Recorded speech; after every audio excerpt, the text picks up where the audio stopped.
is a lot of what I'm seeing, and see if it applies to you. I'm seeing a lot of people that definitely have a recognition that the world is in need. It's toxic, it's falling apart, it's in need of being woken, it's in need of evolving, it's in need of a complete overhaul. And I'm seeing a lot of people that are actually, I'm very heartened by their feeling of responsibility. I'm really heartened by their desire to go, all right, well, what can I do? Some people are really becoming very active in their family or in their friendship group, going, oh, I need to wake you up. You need to know about this. Some people are stepping that up into the wider community. Some people on a world platform. What I'm seeing a lot of, though, is a lot of overwhelm, a lot of depletion of energy, some feelings of hopelessness, because I'm constantly doing, but I'm not seeing the changes that I want to be seeing, or I feel like things are actually getting worse. And recently I said that we are living in the destruction. We are currently living in the destruction. Now, things do need to be at that level. We need to do, like, the systems, the toxic systems and the outdated ways and the belief systems, the communal belief systems that we all live by, do need to be destroyed. And we are seeing that at the moment. So please be heartened by that. They need to be destroyed because they need a complete rebuilding. They are so toxic and so beyond repair, right? The cracks in the house were so wide that the foundation was shot. We needed the demolition team to come in. We needed to get rid of the whole entire thing, and we need to start at the basis, at a foundation, and we need to rebuild. What I'm witnessing, though, is that people aren't understanding that we are the foundation.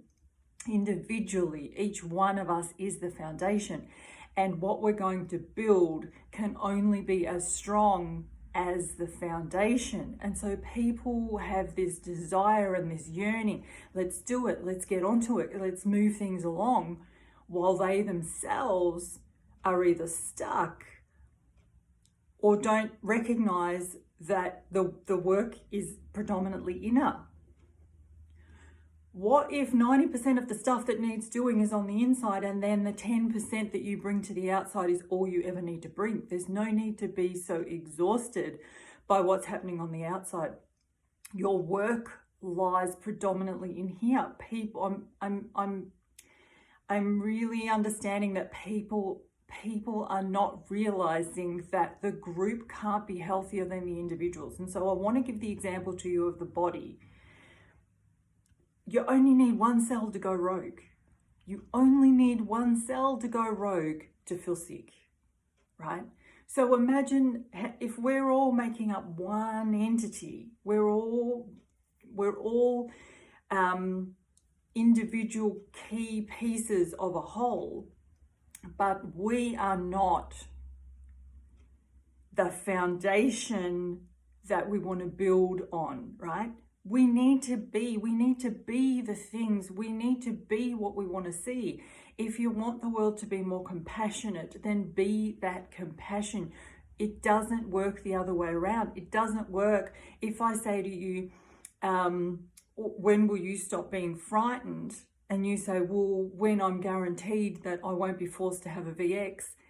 That's the wrong way around, because you're still shooting fear off into the collective pot. You're still shooting fear up into that structure.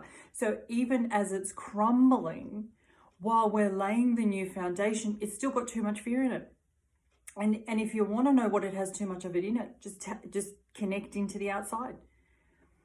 Spend a little bit of time connecting into the outside and feel into what you feel. Conflict, fear, lack of compassion,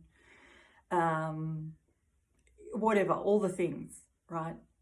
Anger, all the things, and then tend to them. in you. See them not as a thing that the outside world needs to get rid of before you can live the life you want to live, before you can feel better. Recognize that as an individual, but as a key player. There are 7.5 billion of us, 8 billion of us now, however many of us there are. We are all key players in this evolution, and we are all part of the foundation, and you do not even need to leave your couch to change the world. This is what setting the tone is. This is why I'm always saying the most important thing I can ever teach you is that you set the tone. You not only set the tone in your inner world, you set the tone in the outer world, and together we are seeing the tone we are currently setting. We don't like it. We understand that. I'm heartened by that. I love how responsible so many of you feel. I love how we are building communities. We are coming together worldwide. The fact that this is affecting us worldwide, the fact that this real recognition now of, hey, we actually don't have any freedom. This is a power grab, and really they're going in hard. We're recognizing that now, but it's worldwide, and I love that, because when it's just one area, we can ignore it. It can become the butt of jokes. Comedians can do whole shows on North Korea, on China. You know, we can laugh about it. We don't live there. We live there now. We're recognizing that we either already live there or we are fast approaching living there. It's worldwide. So there are communities springing up everywhere. There is a connection springing up everywhere. People are saying, what do I do? What can I do? And I love that.